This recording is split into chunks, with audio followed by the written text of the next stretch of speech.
Sa iba pang mga balita, balik ospital si Pampanga Congresswoman Gloria Macapagal Arroyo matapos nitong ireklamo ang matinding pananakit ng kanyang likod at leeg. Ilang araw siyang mananatili sa ospital kaya't malabo raw siyang makaboto sa Kongreso tungkol sa Reproductive Health Bill. Mahigit isang linggo pa lang nung nakalabas si Arroyo sa ospital mula sa pagkaka-hospital arrest. May report si Claire Delfin. Alas 9:30 kagabi nang dumating sa emergency ward ng Veterans Memorial Medical Center o VMMC si dating Pangulo at Mayor Pampanga Representative Gloria Arroyo. Nirereklamo raw nito ang matinding sakit sa kanyang likod at leeg.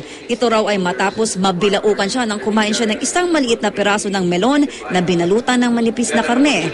Matapos mabilaukan, nagsuka raw siya at nagresulta sa matinding pananakit ng kanyang likod at leeg. Matatandaang naoperahan ang cervical spine ni Arroyo kung saan nagkaroon siya ng cervical spondylitis. Yung vertebra natin, hindi yan nagkadikit. Normally, meron niyang kunting cartilaginous and then mucoid. Parang mobility is okay. Sa kanya nawala yan, kaya nagkikis-kis siya, masakit. So, ibig sabihin, para sa kanya, yung simpleng mabilaukan, it's already... It's a big thing. Mahina at dehydrated daw si Arroyo kaya agad na rin daw siyang pinakonfine kagabi. Nakaswero na raw ito at nakasoft diet. So we're telling her to eat. Kasi parang nagkaroon siya ng phobia, ayaw nang kumain kasi baka the same thing might happen.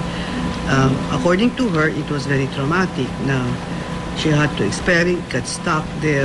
Ilang araw raw na kailangang manatili sa ospital ni Arroyo, kaya ang balak niyang pagboto sana sa Kamara hinggil sa Reproductive Health Bill sa August 7, tila malabo pa sa ngayon.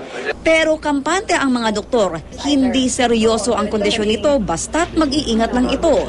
Mula nang ma-discharge dating Pangulong Gloria Arroyo dito sa VMMC matapos ang kanyang hospital arrest, paulit-ulit nabilin sa kanya ng mga doktor ang parating pagsuot niya ng kanyang neck brace, ang pag-iwas sa anumang stress at ang pagkakaroon ng tamang bed rest. Bawal din daw siyang bumiyahe, lalo na yung mga long-distance trip o yung pagbiyahe sa ibang bansa. It's difficult unless she will travel lying down. She's just hurting herself. Making it worse. Nasa presidential suite ng ospital si Arroyo pero dahil di na siya naka-hospital arrest, ibibill daw siya sa anumang gastos niya sa ospital.